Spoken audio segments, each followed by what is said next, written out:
Buenas tardes, Arizona. I'm Congressman Greg Casar from the great state of Texas. I'm proud to chair the Congressional Progressive Caucus.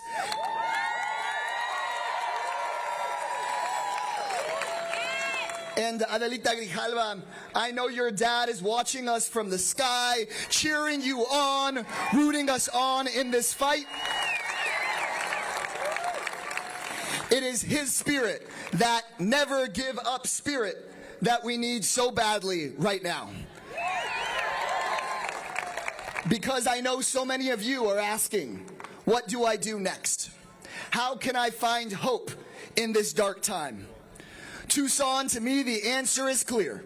The only answer to growing autocracy is firing up the engines of our grassroots democracy.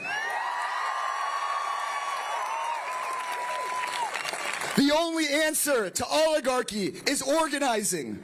The only answer to puppet politicians is the power of working people. I want you to remember this. Donald Trump wants you to feel powerless. The billionaire class wants you to feel powerless.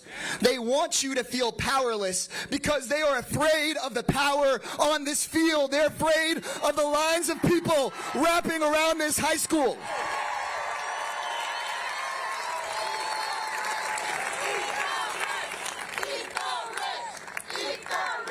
It's time to take on the rich. It's time to take on the ultra-powerful. Your power is what they're afraid of. Your power that is organizing unions right now in this country like we haven't seen in 100 years. Your power that can break that unholy alliance between corporate greed and corrupt government. Your power that is scaring Republican office holders right now from holding any town halls. That might be the biggest news that we've missed in the last few days, is that House Speaker Mike Johnson told all the Republican members of Congress, don't hold any town halls, don't meet with your constituents. Well, we got a little town hall here today, don't we, Tucson? These fraud politicians are so scared that they will be exposed by Americans of all backgrounds and beliefs as the fraudsters that they are. That's exactly what we intend to do. Son una bola de cobardes y ladrones. Le tienen miedo a sus propios constituyentes. Ahora es nuestro momento para quitarle el poder a esta bola de ladrones. Vamos a quitarle el trabajo. We are not going to let them get away with this. We are not. If these puppet politicians want to represent billionaires instead of the people, then they should lose their jobs in the people's house.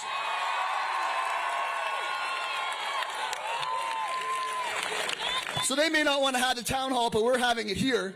Let's talk about what they don't want to talk about, starting with Elon Musk's Department of Government Efficiency.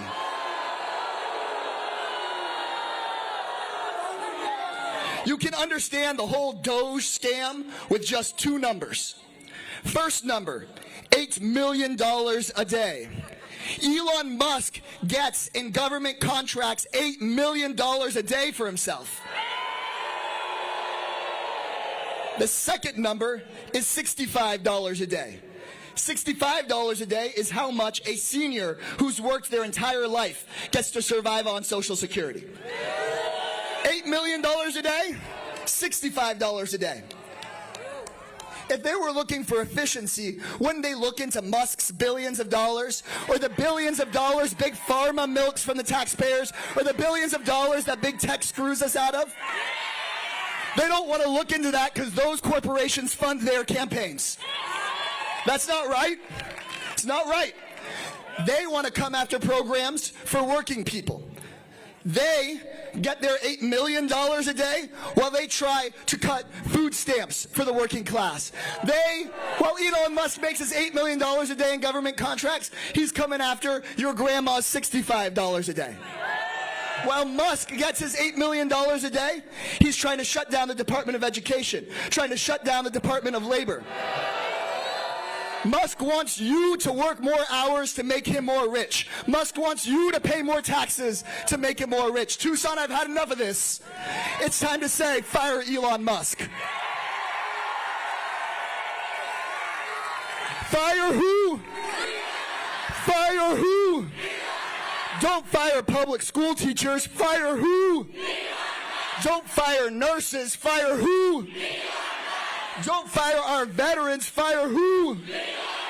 Fire who? Well, it's time to talk about how we're going to do it, Tucson. You see, there's this debate happening in Washington, D.C. right now about how we should respond to the oligarchy.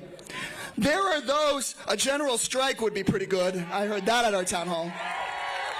There are those who say that politicians of conscience should just roll over and play dead. That's their words. And then there's those that say we should stand and fight. Anybody here think we should roll over and play dead? Anybody? No roll over, play dead people over here, over there? Well, Bernie Sanders is here to stand and fight. AOC is here to stand and fight. I hear some people are ready to stand and fight. Say it with me. Stand and fight. Stand and fight. When they come for our public schools, we're not going to roll over and play dead. We're going to stand and fight. When they come for our health care, we're not going to roll over and play dead. We're going to stand and fight. When they come for our veterans, we're not going to roll over and play dead. We're going to stand and fight. When they try to pass their tax cuts for billionaires, we're not rolling over and playing dead. We are going to stand and fight. That's exactly how we're going to beat them, Arizona. I'm not telling you it's going to be easy. But remember what's possible when people come together in this country, organize, demand more, and stand and fight. In the 1920s, the robber barons, the Elon Musks of their day, they took over our government, enriched themselves, and caused the Great Depression. But people just like you didn't play dead. They stood, they fought, they organized, they took back our government from the ultra-rich, created Social Security, created the New Deal, beat fascism across the world.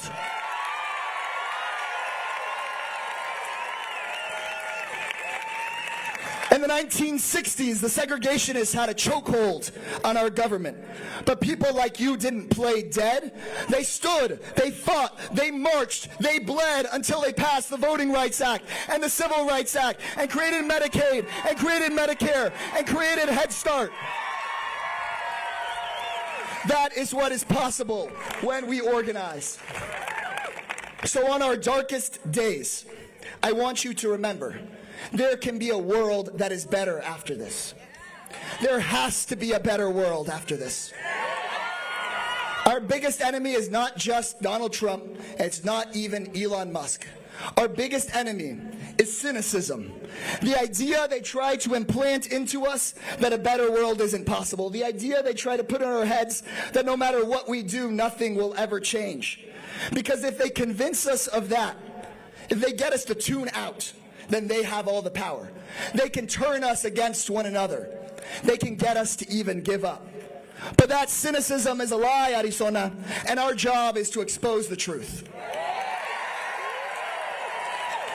Our job together is not only to save Medicaid and Medicare. Our job is to pass into law giving Medicare to every single person in this country. So you never again have to check your bank balance before you go to the doctor. Imagine a world where healthcare is a right. It'd be very hard for a fraudster politician to come after our Medicare if every single person had it and they had to come after every single American. Our job is not just to beg corporate CEOs, oh, please lower prices. Please stop lowering wages. No, our job is to permanently get big money out of politics so that those CEOs don't get a bigger say than all of us. job is to break up the big corporate monopolies that are screwing us every single day. Bring down housing prices for good. Bring down grocery prices for good. Require good living wages for a full day's work. Put power back in the hands of everyday people from Arizona to Texas, all across America. That's our job, y'all.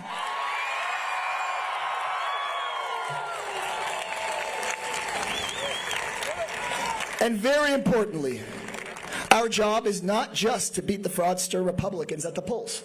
Our job is also to make sure the Democratic Party stops thinking small, does big things for working people, always, no matter what, period, and stop. Cut off ties to the billionaire class and stand with the working class every single day. Our job is to organize our workplaces around that idea. Organize our neighborhoods. Knock on every door. Hold town halls. Hold politicians accountable and rebuild our democracy. That's exactly what we're going to do.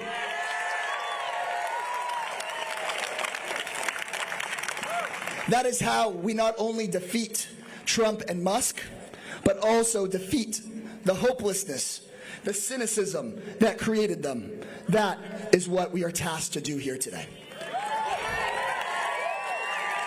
And there is a young congresswoman who has shown the world how we create hope, how we take on the billionaires, how we take on the bullies. She's fearless. She's a true leader of our movement. She's who we need in this moment. She's a historical figure right now, right here. She's our champion for the working class. She's our champion for democracy. I'm proud to call up the Congresswoman, Alexandria Ocasio-Cortez.